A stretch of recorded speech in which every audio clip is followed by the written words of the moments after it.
കുക്കിങ്ങിലേക്ക് സ്വാഗതം. ഇന്ന് നമുക്ക് ഇവിടെ വളരെ എളുപ്പത്തിൽ ബീഫ് വരല എങ്ങനെയാണ് ഉണ്ടാക്കുന്നതെന്ന് നോക്കാം. അതിനാവശ്യമായ സാധനം 1/2 കിലോ ബീഫാണ് എടുത്തിട്ടുള്ളത്. കൊട്ടില്ലാത്ത ബീഫാണ്.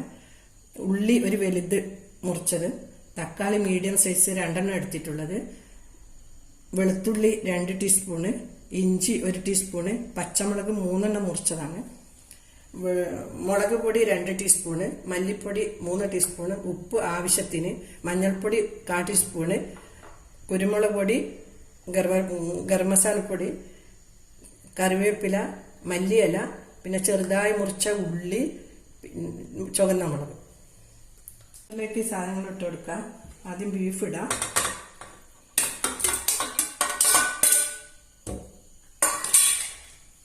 ഉള്ളി, തക്കാളി, വെളുത്തുള്ളി, പച്ചമുളക്, ഇഞ്ചി,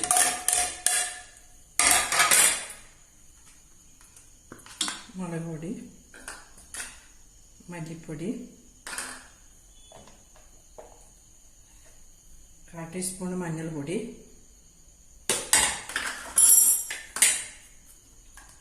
1/4 ടീസ്പൂൺ ഉപ്പ്. ആവശ്യമുണ്ടെങ്കിൽ പിന്നെ അതൊന്ന് മിക്സ് ചെയ്ത് വെക്കാം. ഒന്ന് ചളക്കി കൊടുക്കാം.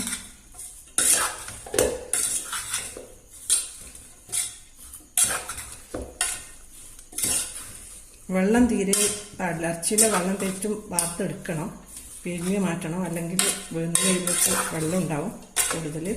ചെറിയ വെള്ളം ആവശ്യമില്ല.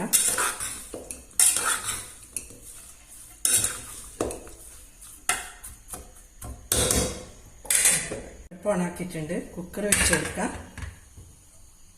മൂടിയിട്ട് വെക്കാം. പിന്നെ ആവി വന്നതിന് ശേഷം വെയിറ്റ് ഇടാൻ പാടുള്ളൂ. ആവി വന്നതിന് ശേഷം നമുക്ക് വെയിറ്റ് ഇടാം. ആവി വന്നിട്ടുണ്ട്. നമുക്കിന് വെയിറ്റ് ഇട്ട് കൊടുക്കാം. പിന്നെ ആവി വന്നതിന് ശേഷം എന്തിനാ വെയിറ്റ് എടുക്കാന്ന് വെച്ചാൽ, പിന്നെ ആവി ചിലപ്പോൾ എന്തെങ്കിലും അതിൻ്റെ ഉള്ളിൽ അടഞ്ഞിട്ടുണ്ടെങ്കിൽ ആവി വരാണ്ടിരിക്കുമ്പോൾ അപകടമാണ്. അതുകൊണ്ടാണ് ആവി വന്ന്. ഇനി നമുക്ക് ഇത് ഒരു വിസിൽ വന്നതിന് ശേഷം തീ കുറച്ച് ഒരു 15 മിനിറ്റ് വേവിക്കാം. 10 മിനിറ്റ് കഴിഞ്ഞിട്ട് ഓഫാക്കി തണിഞ്ഞിട്ടുണ്ട്. ഇത് തുറന്നു നോക്കാം. ആയിട്ടുണ്ട്, വെന്തിട്ടുണ്ട്. അതിലൊക്കെ ഒന്നും വെള്ളമില്ല, തീരെ വെള്ളം ഒഴിച്ചിട്ടില്ല. കണക്കായ വെള്ളം ഇതിലുണ്ട്. ഇപ്പോൾ വെള്ളം ഇവിടെ സ്റ്റവ് ഓണാക്കി ഒരു ഒഴിച്ചു കൊടുക്കാം.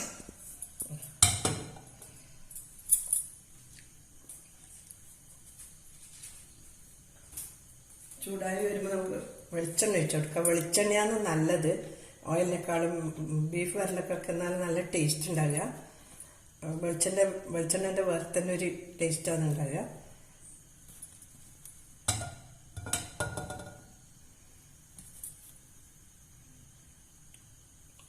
ചൂടായി വരുന്നുണ്ട്.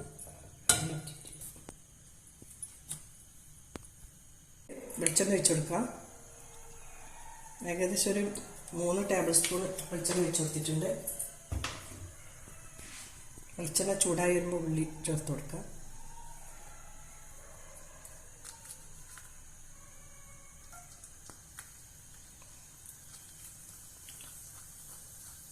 വെളിച്ചെണ്ണ ചൂടായിട്ടുണ്ട്.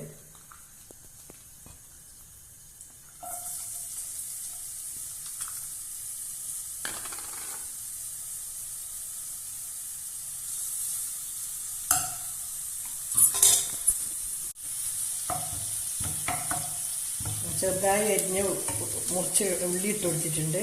ഉള്ളി ചെറിയൊരു ബ്രൗണായി വരുമ്പോൾ മറ്റു ചെറുപൊടി ചേർത്ത് കൊടുക്കാം.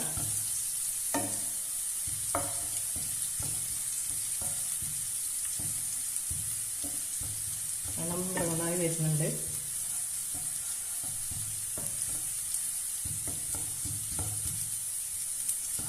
കറിവേപ്പില,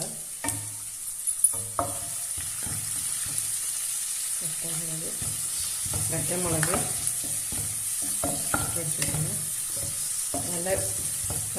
നല്ല മിക്സ് നല്ലപോലെ ഇളക്കി കൊടുക്കുക. നല്ല ടേസ്റ്റ് ഉണ്ടാവും ഈ ബീഫ് വരല. കൂട്ടിയാൽ കണ്ടാൽ തന്നെ കൊതിയുള്ളൂ. അപ്പം നല്ല ടേസ്റ്റുള്ളതാണ്. എല്ലാവർക്കും ഇഷ്ടമാണ് ഇവിടെ ഉണ്ടാക്കിയാൽ. നല്ല ടേസ്റ്റുള്ള ബീഫല്ല. ഇനി ഇതിലേക്ക്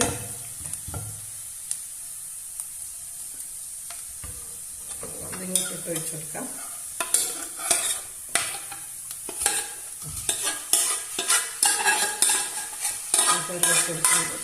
വേവിച്ചിട്ട് ബീഫ് ചേർത്തെടുത്ത് നല്ലപോലെ മിക്സാക്കണം. പിന്നെ കുറച്ച് കഴിഞ്ഞതിന് ശേഷം കുറച്ച് നല്ലപോലെ മിക്സ് ആയതിനു ശേഷം ഗരം മസാലയും കുരുമുളക് പൊടി ചേർക്കുക. കുരുമുളക് പൊടി ഗരം മസാല ലാസ്റ്റ് അവസാനം ഇടുള്ളൂ, എന്നാലേ അതിൻ്റെ മണവും ടേസ്റ്റൊക്കെ വരുള്ളൂ. എല്ലാവരും എന്തായാലും ഉണ്ടാക്കി നോക്കണം. ഇഷ്ടപ്പെട്ടിട്ടുണ്ടെങ്കിൽ അറിയിക്കണം.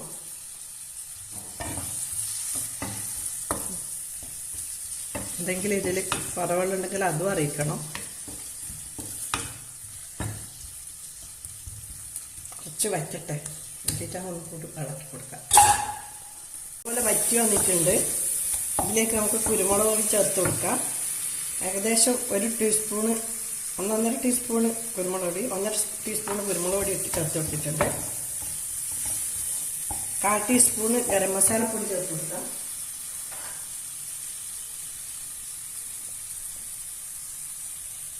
കാൽ ടീസ്പൂൺ ഗരം മസാല പൊടി ചേർത്ത് കൊടുത്തിട്ടുണ്ട്. നല്ല മണം വന്നിട്ടുണ്ട്.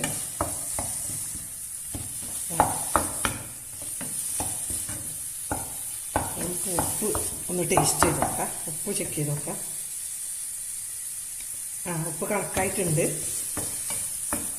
ഉപ്പും കുരുമുളകും എല്ലാം നല്ല നല്ല മിതമായിട്ട് വന്നിട്ടുണ്ട്. എല്ലാം ശരിക്കായിട്ടുണ്ട്. നല്ല രുചിയുണ്ട്. നമുക്കിതൊരു സർവിങ് പാത്രത്തിലേക്ക് മാറ്റാം. പാത്രത്തിലേക്ക് മാറ്റുന്നുണ്ട്.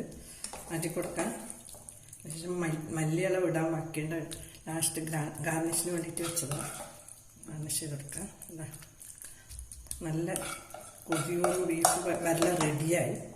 എല്ലാവരും എന്തായാലും ട്രൈ ചെയ്ത് നോക്കണം.